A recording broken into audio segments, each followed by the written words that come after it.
कि मांझी जी से जले वाला जल जल के काला हो गले। कि अरे मांझी जी से जले वाला जल जल के काला हो गले और ओकर बहिनी हमर फैन वो हमर साला हो। अरे सुन, अहिरान भगवान के बेटा कहला सन कि हमनी बानी सा दिलेर तोरे अपना दिमागवा में धसा ले।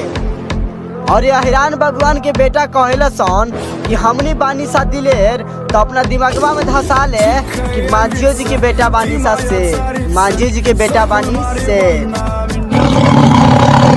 मांझी जी के तरक्की देख के बहुत लोग जल्लू है लेकिन हम ओरा और जलेबे। कह रहे मांझी जी के तरक्की देख के बहुत लोग जल्लू है लेकिन हम ओरा और जलेबे। ऐसे तो दुश्मन हमारा बहुत सारा है लेकिन हम अपन कामयाबी से अपन दुश्मन और बनेबे।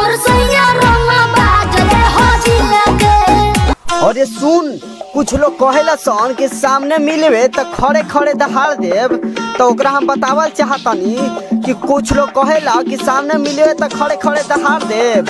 और हम मांझी जी के बेटा हई, एक बार मिलवे ना तो साला पटक को हिजे फाड़ दे, पटक को हिजे फाड़ दे।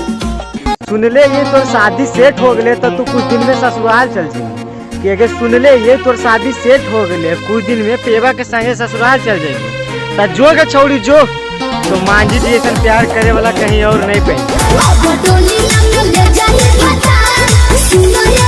अरे सुन, तहरा गौवा में ढूक के मारब और रोकी ना केहू, अपना दिमाग में धसा ले रे बेटा। तहरा गौवा में ढूक के मारब, रोकी ना केहू, और जहाँ मांझी जी की बेटा खड़ा हो जाए नू वहाँ खोखी ना केहू।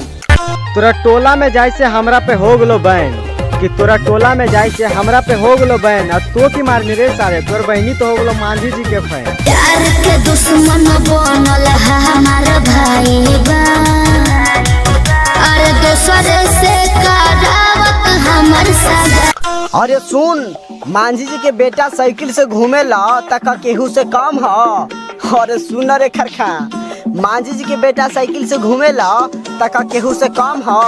अरे ना रे बेटा, आजकल मांझियो जी के भी बेटा दबंग ह, मांझी जी के भी बेटा दबंग ह।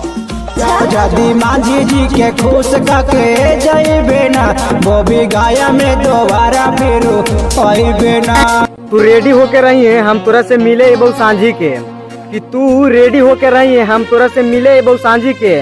और तू ये मत सोच ली है कि हम तोर भैया से डर जीवे काय के बेटा ये मांझी के काहे गोरिया तना डेरालू की मांझी जी के जान बाड़ू, की मांझी जी के जान बाड़ू।